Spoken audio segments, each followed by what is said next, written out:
This full video, is revolving around the real things that are taking place, like the destroying of the land, the mountain, the greenery, the mines. India getting power hungry day by day, going into nuclear. In a nutshell, you have depicted like how we are going from bad to worse. How did you manage to get this idea, like to project the people? And do you think that people should once again sit back and think what we are doing, where we are heading to? We should always sit back and think. We should always sit back and think before we go ahead anyway. If you're going for a picnic, you should sit back and think where you're going to go, before you take a decision. If you go anywhere, you go for a drive, you think, do I have enough petrol in the car? Is it going to be good for me? Is the weather okay? Or is it a dangerous road? But no, when the country is so-called progressing and we are busy making money, then we forget where we're going. And we don't want to know, as long as that money is there to be made. And who is making the money, for example? In the end, it's only us, the urban, minorities, the privileged ones who are living in comfort with money. And you try and tell that farmer who's committing suicide out of starvation, a farmer committing suicide out of starvation, it speaks a hell of a lot about a country, because a farmer is supposed to be the keeper of a country's stomach. The farmer is supposed to feed the country, and he is dying of starvation. It's like, so when he is dying of starvation, you try telling his children, after he has committed suicide, try and tell his children that India is shining. We in the cities, yes, India is shining. It is shining. We got lovely clothes. We got more and more malls. We got more and more multinational stores. India is shining for us. You touched about the urbanization and the people, privileged one who are making money. Let me slightly go back, like people, even those who have got small piece of land, are ever willing to sell their land to fetch a better price. How do we control this thing? Because it starts from the small one and then go to a larger world outside, and so that's how our land is being grabbed by these big sharks.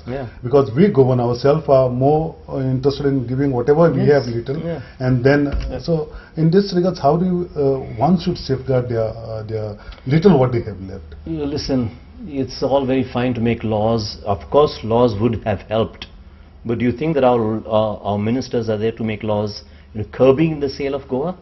They're minting all their money from the sales. So they will do everything to encourage the sales, because that is what they're making. They're minting their thousands of crores which are taken out of Goa and out of India and into Swiss banks. So they will never stop it by law. Okay, although they should.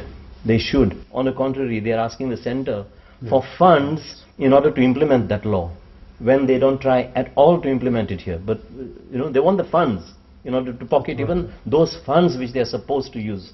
They are so shameless, and our people just swallow it without even seeing through their game.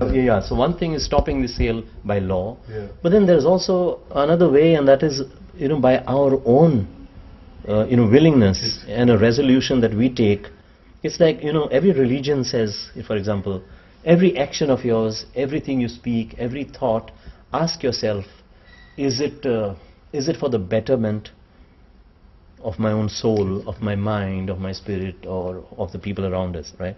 In the same way, if all of us Goans ask ourselves, now what I'm about to do, is it good for Goa? Whether it is throwing a little piece of garbage outside, whether it is building an illegal room somewhere, whether it is selling a piece of land, if all of us who profess to love our Goa, if you only apply that little criteria, what I'm doing, this business that I'm doing, this work that I'm doing, is it good for Goa or is it bad for Goa? And if we realize it's bad for Goa, we don't do it, and that's it. You have requested everyone on the Facebook, like if you like the video, you pass comment and paste it and pass it on. Did you get any replies since you just started? Like how a whole lot of replies. Yesterday in a few hours, ever since I posted it, there were 80 to 100 posts, and there were so many messages. I didn't have the time to read the messages. Now by the time I go on the net, I still have not been on the net this morning. Because I've been going to sleep at about 4 o'clock, 5 o'clock in the morning these days, working on that, uploading, editing, and so yes, there's been a whole lot of reaction, a whole lot of very, very good, very, very positive reaction from people all over and from all over the place. Not only Goans, people from all over India and foreigners who have been to Goa and who love Goa. Sometimes I feel that a lot of foreigners have taken better care of Goa than Goans have. A foreigner will never ever dump a piece of plastic, a plastic bag or a piece of newspaper anywhere. And over here, our government is trying to make a huge noise about foreigners settling. But they don't open their mouths about the land sharks from Delhi, land sharks from Bombay, because that is where they make their commissions. The individual foreign retired British man who wants to buy a small Goan house, he will do it up, he will renovate it in the Goan style. Okay. But from that, the ministers are not making their crores. They are making their crores from these land sharks who come and build huge townships. And that's why they make such a big noise suddenly saying foreigners, foreigners, foreigners. And now people believe it. That's, nobody sees through their games.